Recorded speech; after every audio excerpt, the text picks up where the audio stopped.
everybody, and welcome to Movie Recaps with Brit. Today, we will be taking a look at a movie titled Without Remorse. Without further ado, let's get started. The film begins in Aleppo, where Navy SEAL John Kelly and his team are on a mission to rescue a CIA operative, held captive in a supposed Syrian safe house. Upon entering, they discover that the men inside are ex-Russian military, and the location is actually a Russian arms depot. John is angry because this information was not disclosed to them. The team manages to rescue the hostage, but faces another attack by gunmen, resulting in the death of one of Kelly's men. They eventually eliminate the Russian assassins in the shootout. The team evacuates as the location is bombed, and Kelly confronts his superior deputy director, Robert Ritter, for withholding information about the captors. 3 months later, Kelly organizes a party, celebrating with his pregnant wife, Pam, and some of his friends. Tragically, one of Kelly's team members, Rowdy King, is killed when a van runs him over. Simultaneously, another team member, Keith Webb, encounters the same van while talking to his wife on his way home from work. A man exits and fatally shoots him while he is still on the phone with his wife. Pam retires to bed as Kelly enjoys music in the basement. The van's occupants surreptitiously move around his home and disable the power. Kelly becomes aware of something dubious and seizes a firearm before investigating.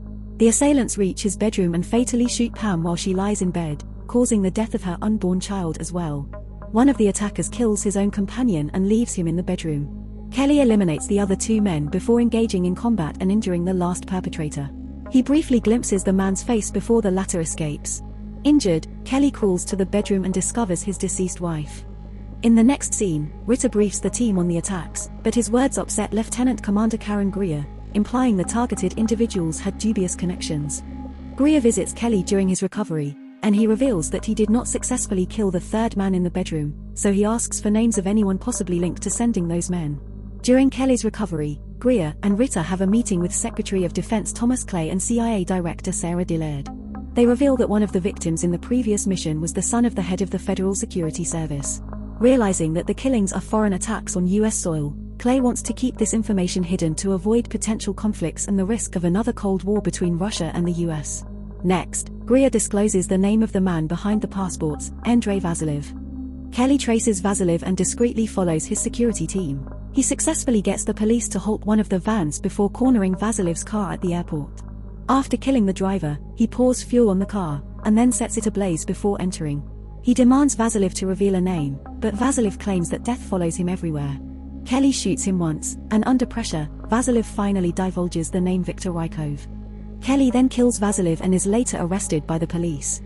Kelly communicates with Greer while he is incarcerated, divulging the identity of Rykov. Later, an order from a prison guard prompts Kelly to join him, but he declines since he does not trust him. As armed guards approach, Kelly prepares by clogging a sink to dampen the floor. He engages in a physical altercation with the guards until U.S. Marshal Kevin Townsend intervenes, offering Kelly a phone. On the other end of the line, Greer assures Kelly that he can trust Townsend and should comply with him. Kelly is then escorted to a meeting with Greer, Ritter, Clay, and Dillard, where he successfully identifies Rykov from a selection of photographs. Clay consents to Kelly's participation in a mission to extract Rykov from Russia, with the condition that he must return to prison afterward. Accompanied by Greer, Kelly boards a plane alongside a Black Ops team, to execute a Halo insertion. During the flight, Kelly confides in Greer, expressing regret that he might have still had Pam and their baby, had he returned home earlier instead of opting for another tour. Suddenly, Russian fighter pilots approach the aircraft and launch a missile, striking one of its wings, leading to a devastating crash into the frigid Barents Sea. Thankfully, most of the team manages to survive the harrowing ordeal. The team travels by boat to Murmansk, where they meet with Ritter. Kelly confronts Ritter about possible intelligence leaks that might have led to the Russians discovering their presence. During a heated argument, Ritter denies responsibility for the leaks and asserts that his sole objective is to capture Rykov. Despite the tension, the team proceeds with the mission. They manage to locate Rykov in an apartment building, but Kelly disregards orders and decides to pursue Rykov alone. To his surprise, Kelly finds Rykov wearing a suicide vest.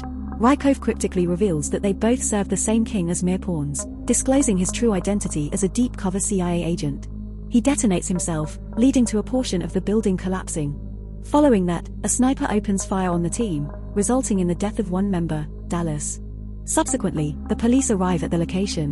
While in hiding, the team realizes that they were deliberately framed to trigger a US-Russian conflict. Kelly volunteers as a diversion to allow the team to flee. He redirects the police away from the building and then eliminates the sniper before acquiring an officer's uniform to make his escape. He steals an ambulance and reunites with the team, who manage to escape on a boat. Upon returning to DC, Kelly locates Clay inside a restroom.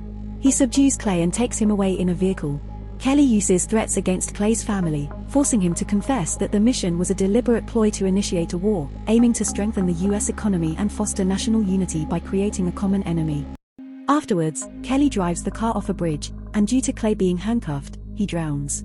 Facing the same fate, Kelly also readies himself to drown and experiences a vision of Pam conversing with him by a campfire. Kelly expresses his longing for Pam, and she reassures him that she will forever be by his side. In the next scene, we see a funeral being held for Kelly. It is then revealed that the funeral was a facade. He was saved by Greer, who used a scuba gear to save him. Greer takes him to a train station, facilitating a fresh beginning for Kelly under a new identity, John Clark.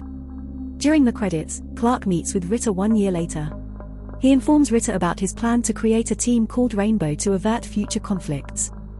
Ritter welcomes Clark back, and Clark expresses his happiness to be back. Thank you for watching our movie recap. While it may seem simple, it actually took a lot of hard work and dedication to produce. If you enjoyed the video, we kindly ask you to show your support by liking and subscribing to our channel. By doing so, you'll stay updated on our latest content and help us continue creating more in-depth analyses and critiques of the movies you love. Thank you again for your support.